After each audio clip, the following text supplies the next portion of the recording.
You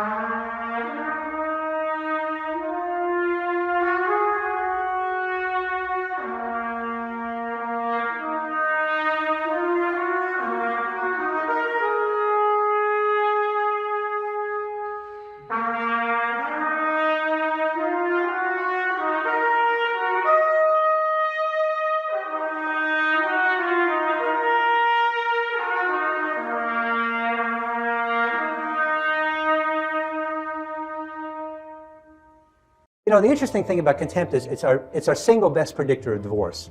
And the masters of marriage really do all the four horsemen, but they don't do contempt. So contempt is really sulfuric acid for love.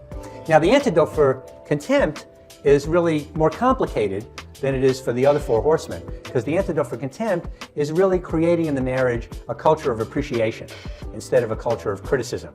And, you know, and to understand how to really change this culture, you have to kind of understand what the critic is like. The person who really walks into a room feeling somewhat irritable and looks for reasons why he or she is irritable, and then tries to point out to people the mistakes they're making that really are contributing to that person's feelings of irritability. So the critic really, in the critic's mind, the person who really is looking at the relationship in terms of what's missing, rather than looking at the relationship in terms of what's there. Hey, my Black Pill brothers, back again. And the clip that I played up front is from the Gottman Center.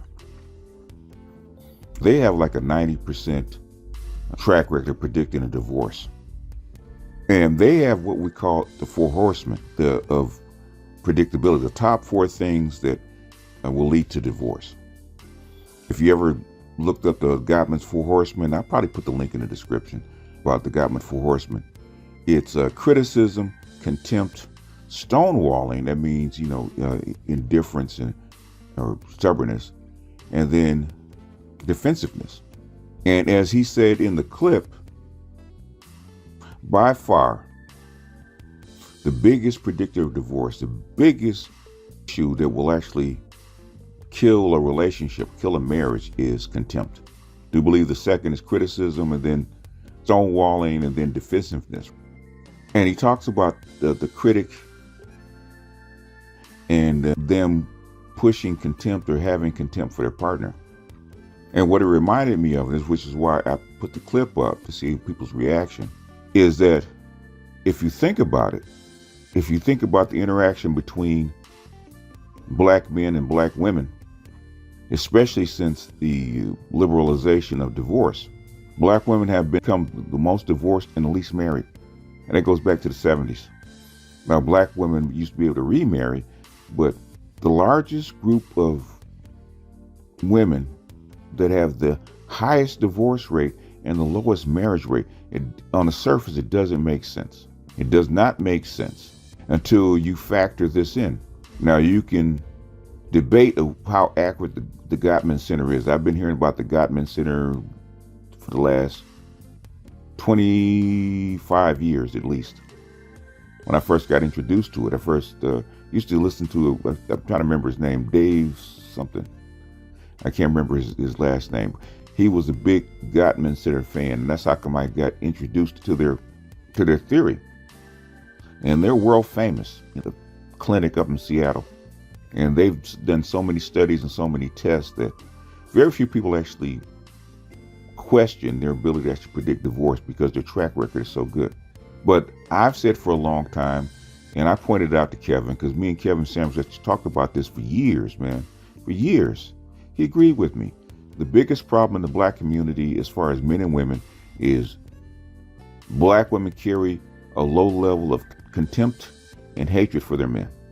Now, the hatred part could be debatable. I'll give you that. But the low level of contempt, you know, shows up in their facial expression, how they treat you, how they value you, and it explodes when they're under stress. Like what's going on with the passport bros, it explodes when they see you with another woman, another kind of woman, not necessarily another one, but another kind of woman, Asian, white, Hispanic. They explode. When they're under stress, they explode. For the last 50 years, I've heard nothing but what black men aren't doing, or how inadequate black men are, how bad of fathers they were, how they couldn't earn enough money. I could do all bad by myself. I don't need a man. Black men are undependable. On and on and on and on. That is criticism. That's the critic. And as he was talking about, the critic is always trying to find something wrong with their partner. And if we take the aggregate of black women and the aggregate of black men and make them individuals, the black woman has always been critical of the black man, of her partner. And this kind of criticism, which is like acid, breeds contempt. As they said, it's like a 90% predictor of divorce. So if black women carry this contempt that's bred through this criticism, as we call it sign language, shame, insult, guilt need to be right, that they project upon you, that breeds contempt, it's no wonder that they can't stay married to you. The average, modern average black marriage, when they do get married, because that's only at a 30% rate, only lasts 5 years. Only lasts 5 years. And for the last 40 years, maybe even 50 years, black women have defined family as a mother, a black mother, and her children. Black men have always been disposable or considered disposable. And it's very difficult for them to see a black man as human. We are resources to be exploited. And when we're no longer useful, and this goes all the way back to the Du Bois in 1890, when we actually looked at the urban Philadelphia Negro. If the man could not work, he could not bring anything in, he was disposable, the woman would put him out. Even now, if the man is not bringing in something that she values, she will put him out. You say the homosexual, he has to provide for her sex and relationship value, otherwise she will put him out. And she knows it, and the threat of her putting him out is always over his head, which is why most men and even most mothers will tell a man, do not move into a black woman's home. That is your quickest way to being homeless. Do not follow a black woman's edict. That's the quickest way of being used. Because your mother knows that you're her child, and she knows what she felt about her partners. She knows that there's a low level of hatred and contempt for them. And she knows that sign language is her love language. I'm going to tell you right now, sign language is a black woman's love language toward black men. That is their love language, unfortunately. Even when they're giving you a compliment, you can detect the acid that's underneath. That's what bothered Kevin all the time. When they give you a compliment, it's grudging. Like, I don't want to build him up, or I don't want to pump up his ego. And they say, well, he's a good man, but he's all right. He ain't perfect. Look at Michelle Obama. Look at the contempt that she carries for her husband. And it's visceral. You can see it when she talks to him. You can see that disrespecting him on a higher level, to her elevates her status. And it does elevate her status in the eyes of black women. Because visceral criticism and visceral contempt, or low-level contempt, is just like Tuesday for a black woman. It's normal. And when you point it out, because I think I was on Dr. Gigi's panel one time, and we were talking to his female friend, and we pointed out that example of Michelle Obama's low-level contempt and disrespect, criticism, unwarranted criticism of the President of the United States, or even the future President of the United States.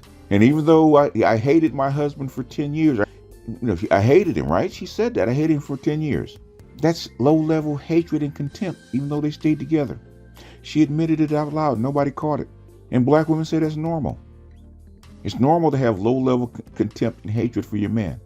It's normal to have low-level disrespect for your black man. What did he say the cure was for contempt? Not just being agreeable. You have to get past that. You have to get past the contempt. You got to affirm the man. And if you can't cure that, if you can't get past the criticism, or the sign language as we call it sign language to make it cute, but it's criticism. You can't get past that. You can't get past the contempt. You can actually have a miserable marriage, and it's going to lead to divorce. She's going to leave you. The divorce rate for black women is like 80%. 80%. And guess who files? 80% of the divorces are filed by black women. Or 80% of divorces are filed by women, period, we don't even know what the percentage of black women that file for divorce is. Probably 90%.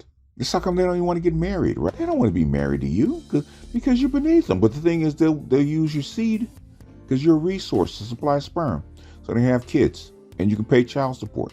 And there was a black teacher that asked her 8th grade girls what do they want to be when they grow up.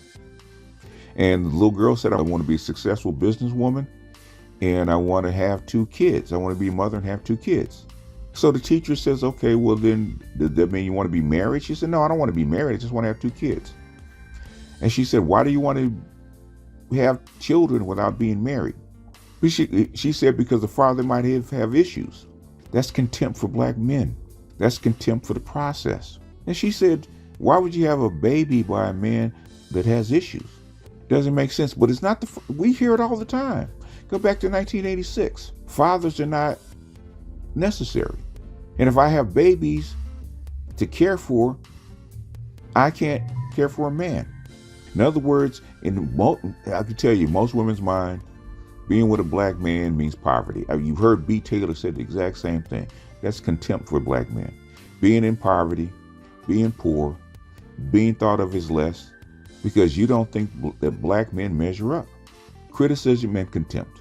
So if you go by what the Gottman Center says and how they describe it, and what they say the relationship killers are and the predictors of divorce, then it's no wonder that black women are only married at a 27% rate, which is half of everybody else. No wonder the divorce rate is so high, which is double of everybody else's, which is why the whole situation between black men and women are upside down and backwards. They're the only outliers. Why? Because black women hold low-level contempt and hatred for their men, and they use sign language or criticism as a coping mechanism, 1, to keep the man in control, and 2, to project their misgivings, their insecurities, their guilt and their shame onto the man. I don't care what it is, what they're going through, what kind of condition they're in, how guilty or shame they feel about their condition. They're going to heap that on the man. They'll have a baby just to heap blame on the baby's father. Oops, did I say that out loud? So if you wonder why black women, especially black women, are the least married and the most divorced and cannot hold a relationship together with black men, is because of that. Until they can fix that. And like he said, what will fix this situation, especially if contempt, right? It's called an era of appreciation. Black women have to learn how to appreciate the black man. Not only for what he's done in the past, because you wouldn't be alive if he hadn't had to sacrifice his bodies, but just what he is. You got to be able to appreciate your boys and want the best for them. Otherwise, this shit's not going to work, which I don't believe is going to work anyway, because I don't think black women can get past low-level contempt and hatred for their men. Because every video I've saw, every book I've ever read, going all the way back, that low-level contempt and hatred for their men has always been there. Always been there. You can't get past it. They can't look at their black men with appreciation and bring an atmosphere of appreciation so that man and those boys can feel it. They're just going to implode upon itself, or you're going to keep getting the same results over and over and over again. Anyway, I know I'm rambling, and I'm not ranting, I'm rambling. And sometimes people want me to continue the ramble. And I may just revisit this. I might revisit this again, but I just wanted to drop that because I had a thought as looking at Gottman's video. It's an old video. I've had it around for years. And Gottman, I remember Gottman being interviewed way, way back in the 90s. But seeing the video and seeing him say that and then realizing, oh my God, that's the problem. That is the key. That is the key between black men and women to solve this thing. But I know that black women are so indoctrinated and socialized to view black men this way that they cannot get past it. I can guarantee you they can't get past it. Anyhow, with that, I'm going to close this one out. This is BGS out, and I'll see you guys on the next one. Peace.